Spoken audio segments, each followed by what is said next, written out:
Bonjour à toutes et à tous, bienvenue à ce nouveau numéro de votre magazine hebdomadaire Jeunesse Active. Ravi de vous retrouver, chers auditeurs et auditrices de la radio du dialogue. Aujourd'hui, nous allons débattre autour d'une nouvelle thématique. Il s'agit de la diversité culturelle et de la capacité d'adaptation des individus. Pour aborder ce thème, nous avons le plaisir de recevoir aujourd'hui 3 invités. Il s'agit de Charlène Ndinga, journaliste de nationalité camerounaise, vivant ici au Sénégal. Bonjour Charlène Ndinga, c'est un plaisir de vous recevoir dans ce studio. Bonjour Demba, bonjour à tous les auditeurs de la WADR. C'est un plaisir d'être invité dans cette émission. Quoi de neuf? Rien, juste un peu le trac, mais ça va aller. Je pense que tu me mets assez à l'aise. Effectivement, ça va passer. C'est relaxant, Jeunesse Active, ça va passer. Nous sommes également avec Laura Humberto. J'ai bien prononcé le nom, j'espère. Ça va, ça peut aller. Tu vas finalement y arriver. De nationalité béninoise. Laura, bienvenue dans notre espace d'échange Jeunesse Active. Merci Demba. Ça va, on dit quoi? Ça va, je vais bien, je me porte bien et voilà, je salue tout le monde. À Dakar, on s'adapte? Bien sûr, on est là. On est calé, donc on est là. Nous sommes également avec Brel Bokoli, artiste, chanteur congolais vivant ici au Sénégal. Brel, bonjour.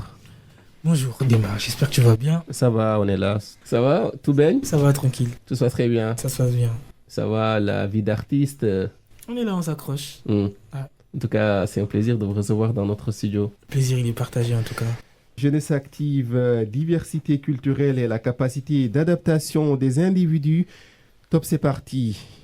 Honneur aux dames, on dit souvent dans notre espace d'échange jeune. On va commencer avec vous, Laura Humberto. Laura, c'est quand votre première expérience de quitter votre terre natale, votre pays, pour vous installer dans un autre pays, et comment ça a été pour la première fois? En tout cas, c'était en 2017, après mon baccalauréat. Et après l'admission au concours d'entrée au CESTI, le Centre d'études des sciences et techniques de l'information de Dakar. Donc, j'ai dû prendre le vol pour atterrir ici à Dakar. Et voilà, déjà 7 ans que je suis là. L'adaptation, je vais dire qu'il y a des hauts et des bas. Il y a les moments où tu sens que oui, tu t'adaptes bien, mais il y a des moments où tu es surpris par les réalités sur le terrain et qui te font un peu perdre tes repères. Mais bon, voilà, l'essentiel c'est de se retrouver et d'apprendre à de mieux en mieux s'adapter. Sortir de sa zone de confort n'est pas chose facile. Brel Bokoli, vous, à votre niveau, est-ce que vous pouvez nous raconter un peu votre première expérience quand vous avez quitté votre pays, le Congo, pour vous installer peut-être dans un autre pays, et comment ça a été? D'accord. Et pour moi, venir au Sénégal, c'était déjà la toute première fois pour moi de quitter le Congo. C'est vrai, j'avais voyagé avant, mais c'était que sur le territoire congolais. Donc, pour la première fois, j'ai affronté un pays étranger. Et quand j'arrive au Sénégal, franchement, il y a eu un choc. Il y a eu quand même un choc, c'est vrai. J'avais l'idée déjà de ce que c'est que le Sénégal, de façon générale. Mais quand je suis arrivé sur place, j'ai eu un choc culturel. Au préalable, tu as pris le soin de t'informer d'un peu comment est-ce que les Sénégalais vivent. Oui, parce qu'avant le Sénégal, plus à la télé, c'était la lutte. On connaissait un peu, grâce aussi à l'histoire du football, avec Diouf et autres, Youssou N'Dour. Donc c'était un peu de façon superficielle. Mais quand j'arrive sur place, je découvre beaucoup de choses aussi. Il y a un choc culturel qui se passe. Ouais. On y reviendra dans les prochaines minutes. On va voir en tout cas comment est-ce que vous avez vécu ce choc dont vous parlez. On vous donne la parole, Charlène Ndinga. Vous êtes de nationalité camerounaise. Parlez-nous de votre première expérience quand vous avez quitté le continent pour vous installer dans un autre pays. Je quitte le Cameroun pour le Sénégal précisément en début 2021, justement pour des raisons académiques. Et oui, je pense que c'est pareil, surtout quand tu viens vraiment de l'Afrique centrale, tu te retrouves en Afrique de l'Ouest, mais il y a tout qui change. Tu es complètement perdu, il y a tout le monde qui parle Wolof, Il y a tout le monde qui... En fait, tu perds un peu tes repères et tu te rends compte très très vite qu'il y a un travail beaucoup plus important que tu dois faire sur toi. Parce que moi, j'ai quitté le Cameroun pour le Sénégal en 2021, soyons d'accord. Mais j'avais déjà quitté le Cameroun pour aller peut-être à l'extérieur, en Occident, en Asie aussi. Mais le plus gros effort d'adaptation qui m'a été demandé, c'était au Sénégal. Et ça a été un choc, comme le dit peut-être Brel Bokoli, vous à votre niveau, quand vous êtes arrivé au Sénégal et que vous avez observé une certaine diversité culturelle, en tout cas une différence par rapport à ce que vous avez vécu au Cameroun. Comment a été votre première réaction et quels sont les mécanismes, disons, que vous avez mis en place pour vous adapter dans un premier temps? Déjà, il faudrait savoir que quand tu viens au Sénégal, il faut très très vite réagir parce que, par exemple, disons la manière de s'exprimer. Au Cameroun en particulier, en Afrique du central en général, on a une certaine manière de s'exprimer un peu plus libre, un peu plus... j'ai pas envie de parler de liberté, mais je veux dire la façon est plus crue. La façon est plus crue de dire les choses, de parler avec les gens. Et ici, tu vois, quand je faisais des blagues dans un premier temps à l'école, ça passait pas, on me disait, mais... C'était mal pris. Exactement, on te dit, mais toi, comment tu peux dire des trucs comme ça? Et moi, je disais, mais comment vous n'entendez pas ce que je suis en train de dire? Il n'y a rien de méchant dedans. Mais finalement, plus tu côtoies les gens, plus tu te dis, ah, là, il faut que je me bride un peu, il faut que j'arrête de dire ceci, il faut que je contrôle plus ce que je dis. Donc ça a été un combat de tous les jours. Ça a été un combat de tous les jours. Moi, je me suis dit, ok, après mes études, là, non, je rentre chez moi parce que c'est trop compliqué. Mais bon, après, Demba, tu sais, hein, le goût du tchèp. Hein. Le riz au poisson. Exactement. Ça, c'est ton autre aspect. On va parler de ça après, ultérieurement. Dans cette émission, l'aspect culinaire surtout. Laura, j'espère que vous avez été confrontée aussi à ce choc dont on parle. Et comment est-ce que vous avez fait? Bon, moi, j'avoue que au départ, j'avais pas été confrontée à ce choc. À part le Wolof, la langue et tout, j'étais vraiment pas trop choquée. J'étais plutôt agréablement surprise de ce que je voyais autour de moi, les camarades de classe. Aussi, j'avais pas eu à affronter la rue parce que dès que je suis arrivée ici au Sénégal, j'étais accueillie dans une famille béninoise. Donc, du coup, je me sentais un peu comme au pays, à la maison. Et à l'école, les gens étaient assez bienveillants. Les Sénégalais étaient assez bienveillants. La teranga sénégalaise. Oui. L'hospitalité. Oui, en un premier temps. En un premier temps. En griffe. En un premier temps. Et après, par contre, j'ai commencé par connaître d'autres réalités. Et là, j'ai eu à quand même être désagréablement surprise. Comme quoi, par exemple? Les préjugés. Parce que moi, je suis quand même quelqu'un d'assez ouverte. J'aime accepter celui qui est devant moi dans sa différence. J'ai pas de problème avec ça et j'aimerais bien qu'on fasse pareil, de même avec moi. Mais j'ai plutôt été confrontée au contraire où les gens n'étaient pas curieux positivement d'en savoir sur ma culture, sur ce que je suis. Mais plutôt me voyaient peut-être, bon, je vais pas dire que c'est tout le monde, mais quand même, le problème que j'ai connu, c'est que j'ai remarqué que j'avais un traitement sur mesure parce que j'étais étrangère. Et ça, c'est un truc que j'ai très, très mal vécu. Brel, à votre niveau, comment est-ce que vous avez réagi à ce choc? C'est depuis l'aéroport. Hein. Dès que j'arrive et tout, moi, physiquement au Congo, on peut me considérer comme quelqu'un qui est grand de taille. Et quand j'arrive au Sénégal, dès l'aéroport, je vois les policiers, je regarde, je me dis, en fait, je suis petit de taille ici les gens, c'est des géants, donc, déjà là. C'est dans un autre univers. Ouais, je me rends compte que, voilà, quoi, c'est assez différent déjà. Et puis, le climat. Pour commencer, dès qu'on sort de l'aéroport, c'est une chaleur comme pas possible. Je me dis, mais comment on rentre à Dakar? C'était compliqué. Et puis, sur la route, déjà, quand je vois des chevaux, sur des gens en train de trucs, je me dis, mais c'est des animaux, vous les maltraitez comme ça, c'est quoi? Voilà, tout ça là, déjà, ça a commencé déjà à me choquer. Après, le choc un peu sérieux que j'ai eu, c'est peut-être la barrière linguistique. Voilà, Parce que j'ai remarqué tout de suite que au Sénégal, le Sénégalais il veut bien que tu parles sénégalais, que tu parles wolof. Alors que après certaines choses viennent avec le temps et tout. Si j'essaie de faire un peu le parallèle, ça c'est pas du tic au tac, ça oui. c'est tout un processus. Voilà. Et si j'essaie de faire un peu le parallèle avec le Congo par exemple, lorsque tu es étranger, tu arrives, on sent que tu es étranger, tout le monde y va s'efforcer à pouvoir communiquer avec toi sur une langue où tu peux communiquer facilement.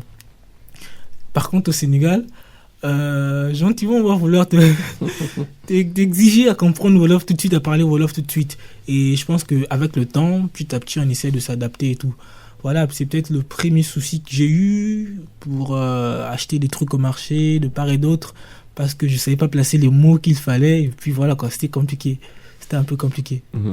Et Charlène, vous, quand on parle aujourd'hui de la barrière linguistique, comment est-ce que vous avez relevé cela, ce défi? Bah, là, il n'y a pas le choix, si tu veux. Mais elle est toujours là, la barrière. Tout est règle. Donc, oui, c'est vrai que c'est très compliqué parce que tout de suite, quand tu es étrangère, on te catalogue déjà. On te met dans un coin. Déjà, tu arrives, moi je suis arrivée, je vivais directement seule dans mon appartement, c'était la catastrophe, c'était une étrangère, une fille qui vit seule, qui parle pas Wolof, une étrangère, voilà. Donc c'était très très très compliqué. Donc moi, j'ai eu la chance d'avoir de merveilleux camarades de classe aussi qui m'apprenaient quelques petits trucs. Et moi j'ai beaucoup d'Emba appris avec la musique, beaucoup. On m'a fait découvrir Ndongolo, donc je suivais des chansons et puis je me disais... Cette chanson-là, elle me touche, mais je comprends rien. Donc, du coup, je vais chercher et tout. Et c'est comme ça que, voilà, je capte certains mots. Et ils aiment ça, en fait. Les Sénégalais aiment ça. Quand tu fais l'effort, non, machin. Là, c'est plus facile de t'intégrer, quoi. Et après, je pense que c'est un effort normal, en fait. C'est une question de volonté, selon vous? Oui, mais c'est normal, je veux dire. On dit chez nous que quand tu arrives quelque part, tu vois les gens manger avec les mains, bah tu déposes Il faut faire pareil. Tu fais pareil. Donc, c'est normal. Voilà, je pense que c'est cette adaptation-là, on ne la fait pas seul. On doit la faire avec les gens qui sont sur place et ils doivent aussi avoir de la patience. Voilà, ne pas comprendre que voilà, tu peux pas tout de suite être un pro en Wolof, voilà, avoir un certain accompagnement et un certain entourage, quoi. Laura, sur la même question, la barrière linguistique. Oui. Nangadef. Magnifique. Maintenant, tu parles bien le Wolof, on dirait. Ouais, ça va. Dema gorgorlou rek. Ah, vous vous efforcez. Oui. Ça, c'est super. Allez-y. Concernant la barrière linguistique aussi, au départ, j'avais pas eu trop de soucis. Certes, des soucis dans la rue, mais comme le disait Charlène, parce qu'on a fait la même école, toujours des camarades de classe assez bienveillants et tout, qui sont là, qui t'apprennent de nouveaux mots et tout, et sans pour autant te brusquer. Ça, c'est l'environnement école, qui est assez différent de l'environnement de la rue, du marché, de la vie de tous les jours, où les gens sont un peu moins patients, ou à la limite, on t'agresse. Ils sont réticents. Voilà, ils sont réticents et aussi on t'agresse pour qu'on te dise, ouais, mais tu es à Dakar depuis combien de temps, pourquoi tu ne me parles pas Wolof? Mais le Wolof, c'est pas ma langue maternelle, en fait. Il faut que je l'apprenne peu à peu. Donc, voilà, quoi. Sinon, ça va, peu à peu, quand même, je me débrouille. Et moi, comme Charlène le disait, elle, c'est plutôt la musique, mais moi, c'est plutôt les séries sénégalaises qui m'ont aidé. C'est-à-dire suivre les séries avec les sous-titrages en français. Cela m'a appris beaucoup de mots en Wolof, vraiment. Moi, c'est les amis Baïfal. Je traînais beaucoup avec des Baïfal.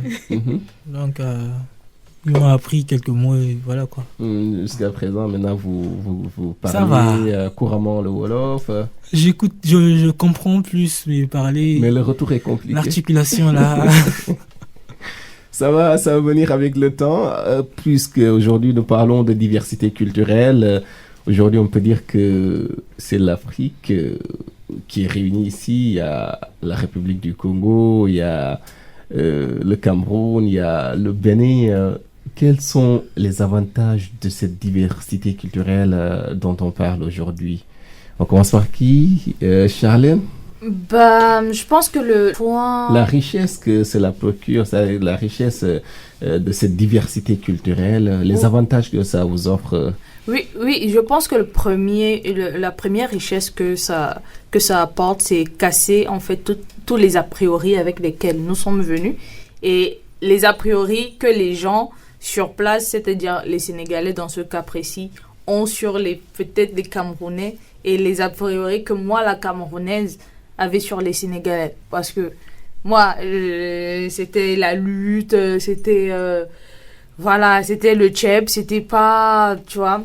Et il y a plein de codes, c'était plein de musulmans très radicaux parce que c'est un peu l'image qui est renvoyée de l'extérieur. C'est pour ça que vraiment les médias ont un rôle capital à jouer en fait quand ils veulent faire une fenêtre sur un pays. Donc j'arrivais avec plein d'a priori et justement en arrivant sur place, en côtoyant les gens, tu te rends compte que non, en fait, ce que tu pensais, c'est pas ça. Il faut apprendre et tout. Et je pense que ça amène à de l'acceptation, la tolérance, un truc, quelque chose qui nous manque beaucoup ces derniers temps, je pense. Brel, vous partagez le même avis?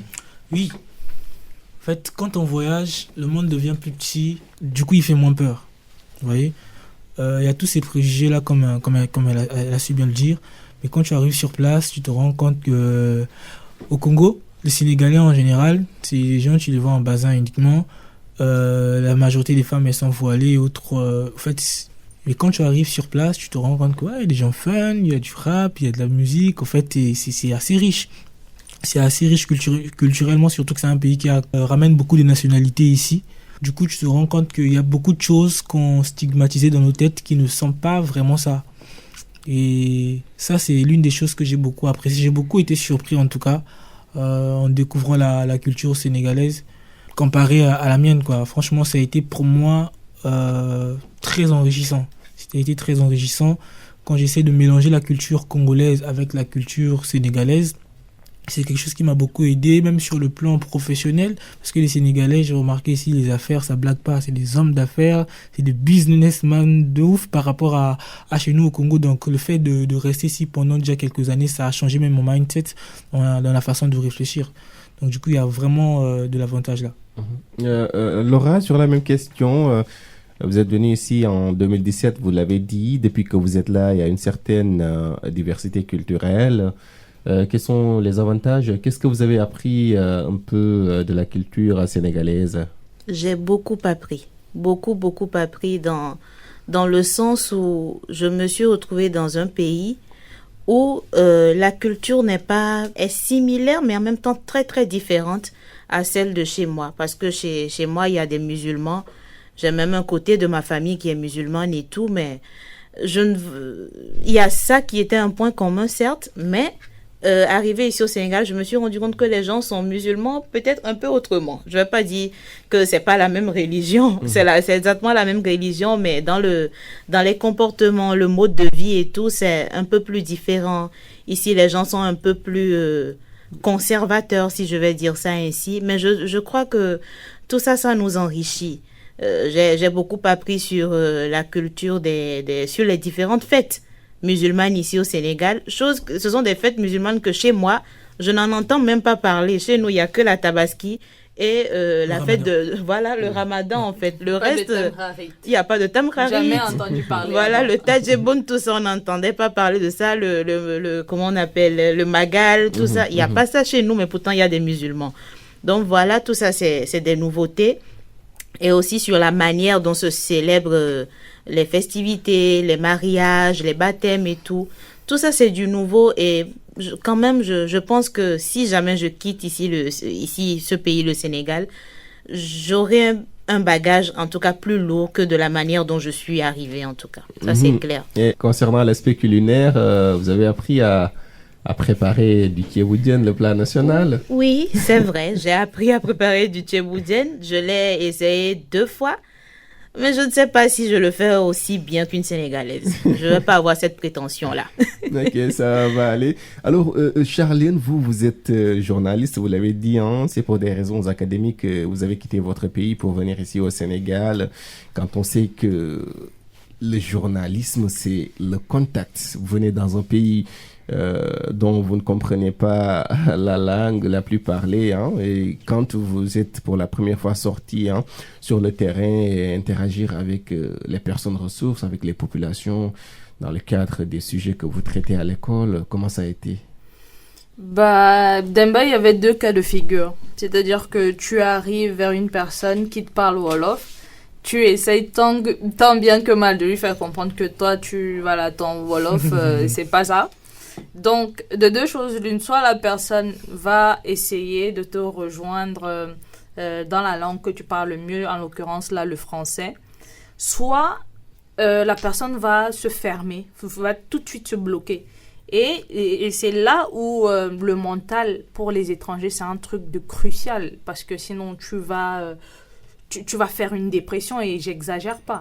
C'est-à-dire qu'il faudrait que tu te mettes une armure dans la tête et te dire oui, je suis pas chez moi, je dois me faire accepter. Ouais. Parce que les gens qui ne s'intègrent pas, c'est parce qu'ils veulent rester. Non, t'es pas chez toi. Sur ça, t'es pas chez toi. Donc du coup, qu'est-ce que tu fais? Tu essayes d'amener les gens à comprendre que voilà, tu es étrangère, mais que tu t'intéresses. Voilà, que tu facilites ton intégration. Exactement. Donc, soit c'était le rejet, soit c'était l'acceptation, soit c'était le rejet. Et après, moi, ça me dérangeait pas. Ça me dérangeait pas. On est tous venus ici pour quelque chose. On est resté parce que quelque part, on a trouvé cette chose-là malgré les obstacles qui ont jonché nos chemins. Donc, oui, ça a été compliqué, mais ça va. C'est faisable. J'ai envie de dire que c'est faisable. Mais quelle technique avez-vous développée pour pouvoir créer un lien, communiquer avec ces gens-là qui ne comprennent pas quelque part votre langue, votre outil que vous utilisez pour communiquer, bien sûr? Généralement, j'étais accompagnée d'un camarade sénégalais, ou si j'étais seule, j'essayais, il y a ce qu'on appelle le body language. En fait, vous savez, non, en fait, les Sénégalais, on va se le dire, vous le faites exprès, vous comprenez ce qu'on dit, mais vous dites de gouma français, c'est ça. Donc, quand ils voient que tu essayes, ils vont aussi t'aider à faire en sorte que vous compreniez. Maintenant, si toi tu essayes et que tu vois que la personne en face de toi est dans une posture où il faut que tu parles, sinon il ne te parle pas. Écoute, on va pas faire des miracles, hein, on va pas apprendre le Wolof comme ça. Ma langue maternelle, ma propre langue maternelle, je la parle pas à la perfection. Donc, pour le Wolof, ça a été compliqué, mais c'est un travail de chaque jour. Petits mots, tu captes, petites chansons, tu captes, voilà. Et après, tu mets ça dans un ordre, après tu lui donnes et il se débrouille avec à comprendre ce que tu dis. Le baïfal. Ouais. Non, mais il y a aussi l'entourage. Vous êtes artiste, chanteur, quand on sait que le style musical au Congo est peut-être différent de ce qui se fait ici au Sénégal. L'adaptation, comment ça a été? L'entourage, déjà, est très important. L'une des choses qui m'a un peu retardé, déjà, même linguistiquement, c'était au niveau de l'entourage, parce que la première école que je fréquentais, c'est une école, on va dire, un peu de wesh-wesh. Donc, les Sénégalais de cette école, c'était wesh-wesh. Okay. Français et tout. Et ça ne m'a pas aidé, malheureusement. Du coup, avec la musique, on dit que la musique n'a pas de frontières. Et ça, c'est vraiment une réalité parce que lorsque j'ai commencé à fréquenter les studios d'ici et autres, on parlait le langage de la musique. Et il y a certains arrangements que j'ai fait pour des artistes sénégalais. C'est vrai, ils chantaient ce que je comprenais pas forcément, mais ça faisait plaisir au fait. Tu sentais que voilà, c'était quelque chose. Et moi, des fois, je faisais des chansons dans ma langue maternelle, le lingala. Ils étaient contents.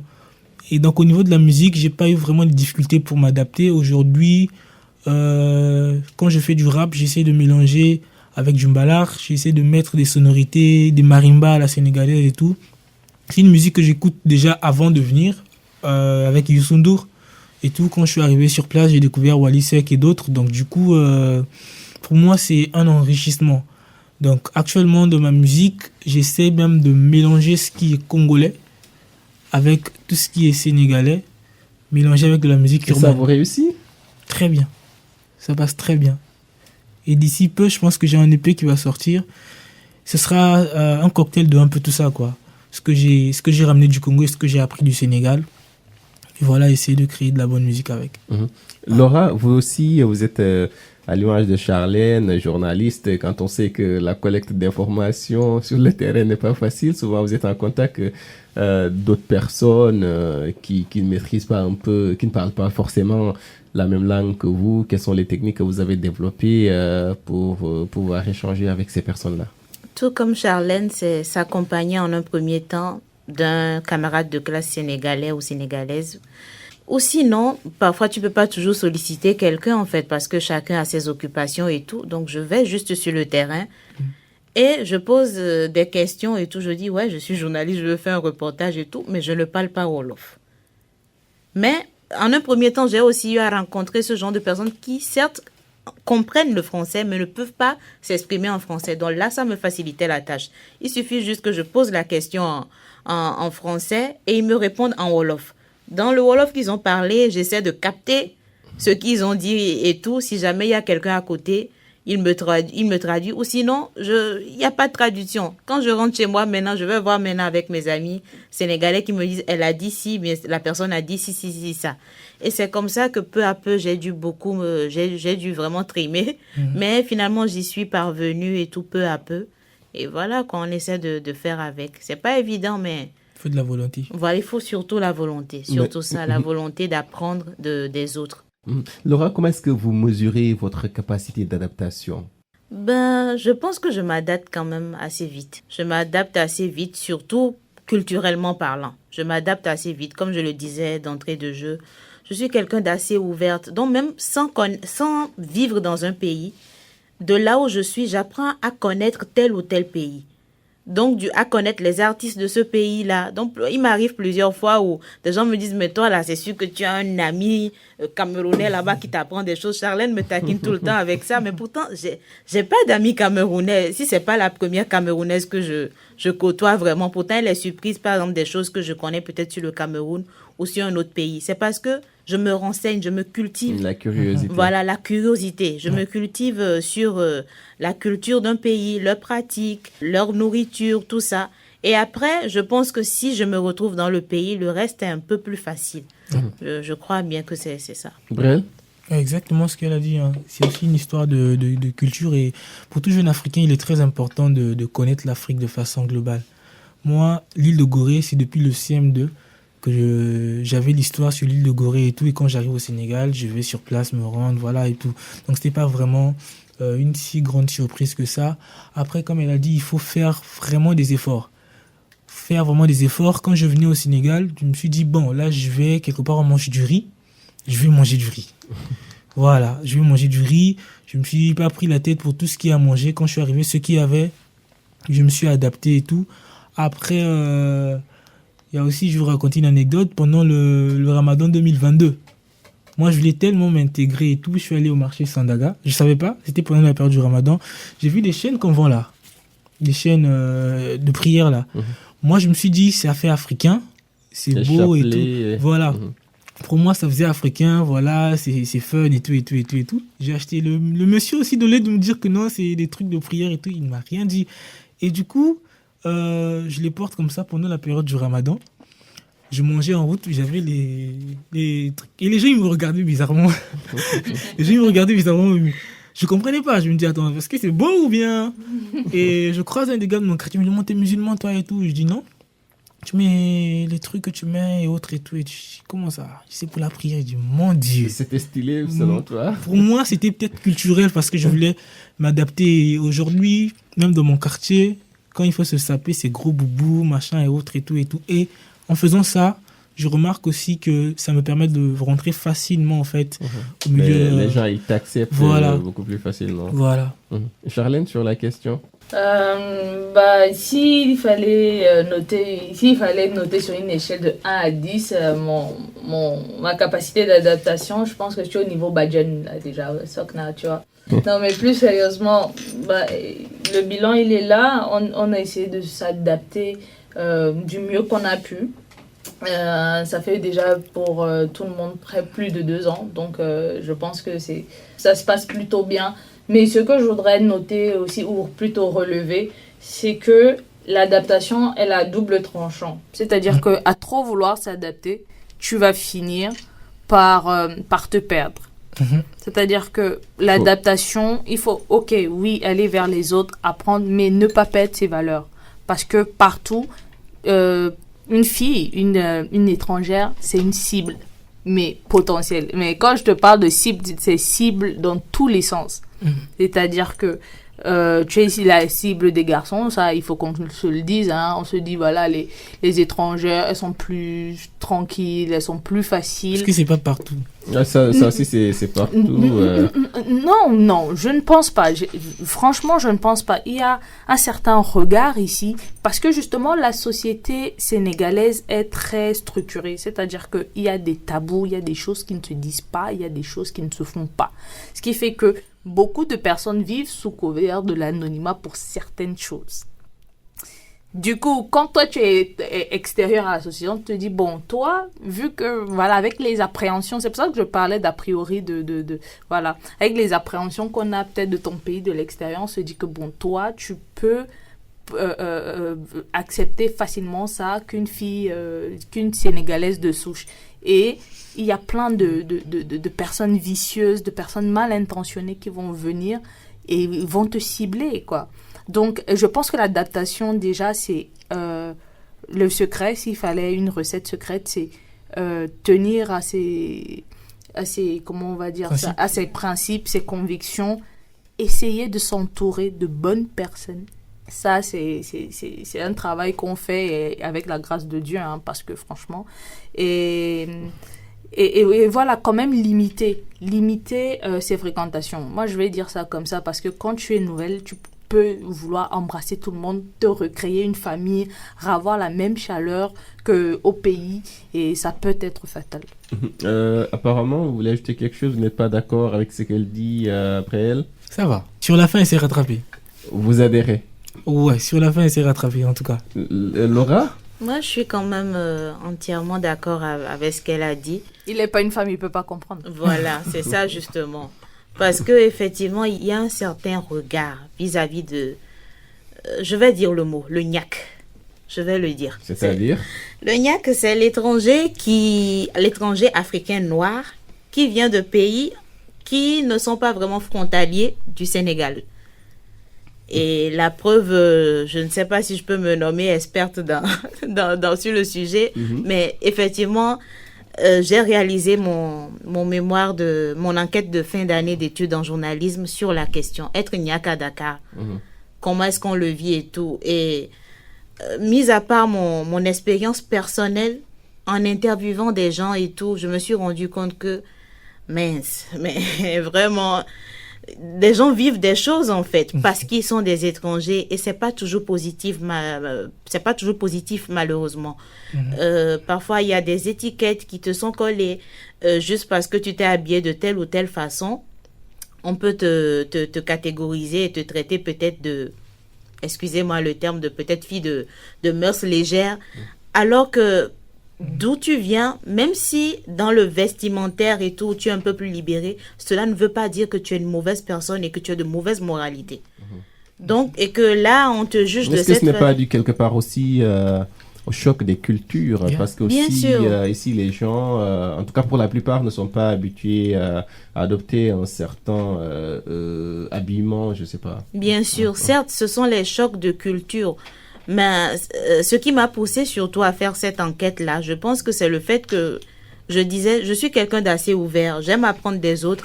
Et si je vois des gens se comporter de telle ou telle façon, je me dis, ok, c'est leur culture, je les respecte dans ça, je les aime pour ce qu'ils sont, mais dans leurs différences. J'ai pas de problème avec ça. Sans préjugés. Mais que, voilà, sans préjugés, mais qu'en retour, on ait des préjugés sur moi, ça, je ne le supporte pas, en fait. Et c'est peut-être ce côté de non-acceptation, voilà. Moi, je pense que c'est une conséquence des chocs culturels. Parce que la société sénégalaise, elle est très conservatrice. C'est-à-dire que pour ceux qui viennent de l'extérieur, en fait, ils veulent vraiment garder certaines valeurs qui sont les leurs. Le terme niaque, par exemple, moi je prends au Congo, après je ne sais pas comment ça se passe au Cameroun et au Bénin. Au Congo, il y a une qualification pour tous ceux qui viennent de l'Afrique de l'Ouest. On dit les Wara. C'est-à-dire tous ceux qui sont ouest-africains et tout, c'est la qualification qu'on utilise dans la langue lingala, en fait, pour qualifier tout ce qui vient. Mais c'est pas forcément, après je sais pas ce que ça veut dire, mais c'est pas forcément dans un sens d'une insulte, au fait, une certaine qualification. Péjoratif, ça n'a pas Voilà. un aspect péjoratif selon vous? Non, quand on dit Ouara, on sait que la majorité, en fait, c'est les gens qui viennent de l'Afrique de l'Ouest. Donc Maliens, Sénégalais et autres et tout. Mais c'est pas forcément en soi comme étant une insulte. Après, comme elle a dit aussi, il y a certains préjugés par rapport à certains actes qui peuvent choquer. Par exemple, moi, la première fois que quelqu'un m'a fait ça, je me suis dit, mais... Oui, c'est culturel pourtant, ça peut ne rien signifier pour la personne qui a fait ça. Voilà. Mais peut-être chez vous, c'est une différence. Avec le temps, j'ai compris que c'était normal ici au Sénégal. Oui. Mais les premiers temps, je me disais, mais comment il me prend pour qui, au fait, voilà. Donc, ça fait partie des conséquences des chocs culturels, à mon avis. Non, mais Demba, si tu me permets... Charlène, allez-y très rapidement. Oui, si je pouvais ajouter quelque chose, il faudrait savoir aussi que le problème, c'est pas que, voilà, on ne veut pas s'assimiler, mais je pense qu'il y a un volet qui est très important, c'est il ne faudrait pas que l'étranger ou la manière de prendre l'étranger soit à géométrie variable. Variable, justement. Le Niak, considéré comme l'Africain d'un autre pays, on va le dire, c'est pas le même traitement que la Toubab. Quelqu'un de couleur... Même pas que la Toubab, même pas que le Malien ou le Gambien. Exactement, ou le Guinéen ou le Mauritanien. Exactement, c'est très différent. C'est pas le même traitement. Et je pense que pour ce qui est du cas du Sénégal aujourd'hui, le Sénégal est une plaque tournante, que ce soit pour le tourisme en Afrique, que ce soit pour les études. Donc, il faudrait peut-être que les gens soient plus dans l'acceptation, plus dans la compréhension, parce que on ne peut pas, du jour au lendemain, se décharger de nos cultures, de ce qui fait ce que nous sommes, parce qu'on vit au Sénégal. On veut bien faire des efforts, mais je pense que c'est dans les deux sens. L'idéal, c'est de brasser les cultures. Exactement. Justement, on va parler de ça, le brassage culturel, la diversité culturelle surtout, puisque c'est le thème du jour. Quelle est son importance aujourd'hui, selon vous, April? La diversité culturelle. Alors, c'est quelque chose qui est, pour moi, dans les sociétés africaines, qu'on devrait encourager. Si, là, je parle en tant que panafricaniste, si nous voulons vraiment avoir demain une jeunesse africaine solide et tout, je pense que l'Afrique. Il faudrait que nous puissions accepter au fait le brassage culturel, parce que c'est dans le brassage culturel c'est le brassage qui crée la richesse en quelque sorte. C'est dans l'union, c'est dans la solidarité où nous pourrons faire des grandes choses. Mais si nous voulons rester avec des stéréotypes, avec des barrières et tout, je pense pas que c'est quelque chose qui va jouer en faveur du jeune africain. Donc pour moi, ça constitue une richesse. À tous les jeunes qui vont nous entendre, je vais leur exhorter à pouvoir avoir ce qu'on appelle une ouverture d'esprit envers d'autres pays, envers d'autres cultures, parce que ça constitue au contraire une force pour le développement, quoi. Laura? Oui. L'importance de la diversité culturelle. Elle est plus qu'importante, parce que nous le voulions ou pas, le monde entier est rempli de cultures différentes. Maintenant, je pense que le travail qu'il y a à faire au niveau de chacun d'entre nous, de toute personne, c'est de se dire que oui, il y a diverses cultures, il y a des cultures différentes de la mienne, mais il faut que je change mon mindset, que je change ma manière de penser, afin que ces cultures se transforment en une seule culture, en fait. C'est-à-dire accepter l'autre, comprendre l'autre. Quoi qu'on puisse dire aussi, il y a des ressemblances de part et d'autre. Bien sûr, il y a des ressemblances. Donc, pourquoi ne pas s'appesantir alors sur ces points de similitude-là que de s'appesantir sur les différences? Moi, je trouve que nous sommes riches de nos cultures. Et voilà, ce qu'il faut faire, c'est surtout de s'accepter. L'acceptation. C'est pas parce que l'autre mange peut-être le gombo avec du riz que cela veut dire qu'il est dégoûtant. Si toi, tu n'aimes pas, ok, il n'y a pas de souci. S'accepter et tolérer l'autre. Et tolérer l'autre, surtout la tolérance, parce que c'est dans la tolérance qu'il y a l'amour, qu'on crée l'amour et tout. Si tu viens d'un pays, tu ne supportes pas chez toi, on ne mange pas de telle ou telle façon. apprends à goûter. Ne serait-ce qu'on ne te demande pas forcément d'apprécier, d'aimer, mais goûte. Parce que si l'autre, il mange ça depuis qu'il est né, c'est que ça ne fait pas de mal. Hein. Ça ne fait pas de mal. Donc, ça veut dire que tu peux goûter. Chez moi, par exemple, c'est inconcevable de manger des chenilles, par exemple. Mais moi, perso, ça ne me dérangerait pas d'aller en Afrique centrale et que quelqu'un me fasse goûter des chenilles. Je vais goûter. Si ça ne me plaît pas, bon, ok, je laisse. Mais sinon, si l'autre le mange, c'est que c'est bon, hein. Bon, voilà, quoi. À défaut d'en goûter, faut pas juger l'autre. Voilà, faut pas juger l'autre. Charlène, l'importance de la diversité culturelle. Bah, c'est d'une importance capitale et je vais peut-être choquer certains auditeurs. Je pense que je ne suis pas pour le brassage culturel. Je suis pour l'acceptation de la culture de chacun. Et parce que quand on parle de brassage, qu'on se comprenne bien, on parle d'un mélange. Et quand quelque chose est mélangé, il devient homogène, ça se ressemble, c'est la même chose. Mais il y a des mélanges hétérogènes. Oui, voilà, non mais, non mais attention, pas dans ce cas précis. Je pense que... Par exemple, Charlène peut trouver un mari sénégalais, mais chacun d'entre eux peut garder sa culture. Ça, c'est un mélange hétérogène. L'enfant sera riche culturellement. C'est vrai. Demba, je te vois venir, mais c'est pas ça. Je pense qu'avant, bon, peut-être je me suis mal exprimée, je pense qu'avant de parler de brassage, il faudrait parler d'acceptation. Beaucoup aujourd'hui sont dans le jugement de l'autre et généralement des cultures qu'ils ne connaissent pas, qu'ils ne maîtrisent pas. Ils sont dans le « Ah bah, si tu ne fais pas comme moi, ça veut dire que tu ne fais pas bien. » Et nous, en tant qu'étrangères au Sénégal, combien de fois j'ai entendu ça? Non, dans ton pays, vous faites comme ça. Ah non, c'est pas bien. Vous n'êtes pas correct. Vous n'êtes pas correct. Et moi aussi, quand je suis arrivée, j'ai trouvé, il faudrait qu'on soit honnête, hein, j'ai trouvé des choses pas correctes au début. Mais après, par exemple, par exemple, les barifales, c'était une curiosité pour moi, mais pas possible. Mais pas possible. Je dis, mais c'est pas possible. Et je me suis intéressée à l'histoire parce que c'est ce qu'il faut faire. Je dis, ah non, c'est une touba. Ah bon, et tout. Et je me suis rendu compte que le monsieur qui tient les shops dans mon quartier à Yaoundé, il y avait toujours une photo. Je disais, mais c'est qui et tout. Il me regardait, il riait. Mais je me suis rendu compte que je voyais Serigne Touba, mais depuis très longtemps. Quand tu es venu au Sénégal, tu as compris un peu. Exactement. Donc, il faudrait s'interroger, s'accepter. Accepter l'autre avec cette différence, aimer cette différence. Et si on ne comprend pas, avoir l'humilité et la présence d'esprit d'aller vers l'autre et dire explique-moi ce que c'est, explique-moi le fondement de ce truc-là. Et là, on pourra plus, voilà. Charlène, on va terminer par là, on va faire un dernier tour de table. Alors vous, quel conseil donneriez-vous à ceux-là qui vous écoutent, à quelqu'un qui pour la première fois entre... dans un environnement culturellement diversifié? D'être fort mentalement.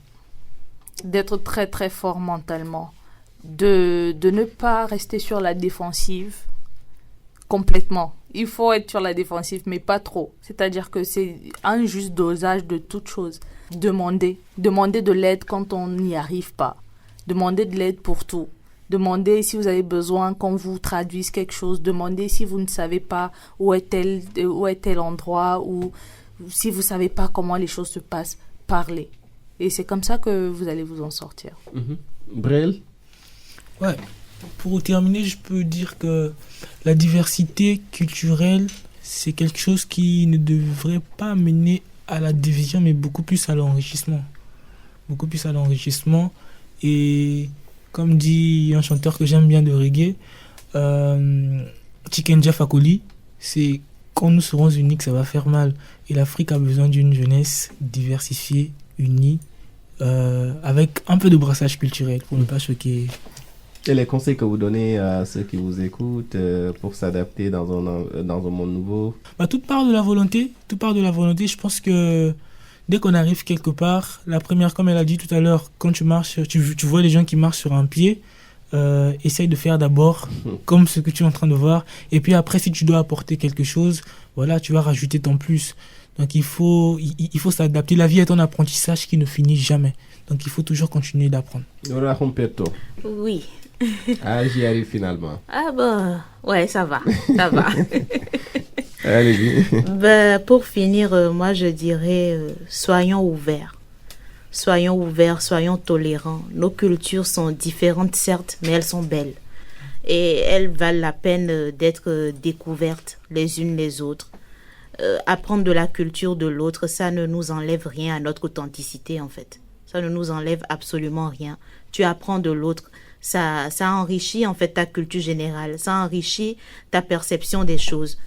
Et voilà, soyons juste ouverts, tolérants et curieux et aimons la culture en général.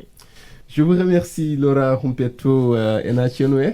Et soit. Je rappelle que vous êtes journaliste d'origine béninoise et que vous êtes basée au Sénégal. Ça a été un plaisir de vous recevoir dans Jeunesse Active. Plaisir partagé, Demba. Merci également à vous, Charlène Ndinga. Ça a été un plaisir. Je vais dire Maïga, même si je sais que Maïga, ça ne veut pas dire merci chez vous. Ah bah si. Ah bon? Oui, ça veut dire bonjour et merci. Ah, Maïga. Maïga. Ça a été un plaisir de vous recevoir dans notre émission. Plaisir partagé. Merci pour cette invitation et merci à ceux qui ont partagé la table aujourd'hui avec moi. J'ai appris beaucoup de choses. Hein. En tout cas. Merci également à vous, Brel Bokouli, artiste chanteur congolais vivant au Sénégal. En tout cas, c'était un plaisir, c'était très enrichissant d'être là. Sangounini. De grâce. Merci beaucoup en tout cas. Merci également à vous, chers auditeurs et auditrices de la radio du dialogue. Jeunesse active sur la diversité culturelle et la capacité d'adaptation des individus. C'est fini pour aujourd'hui. Merci de nous avoir suivis. Merci également à vous qui nous suivez via nos radios partenaires un peu partout en Afrique de l'Ouest. Je suis Demba Amar Anne. Je vous donne rendez-vous la semaine prochaine pour un autre numéro de Jeunesse Active. D'ici là, portez-vous bien. Bye bye et à la prochaine.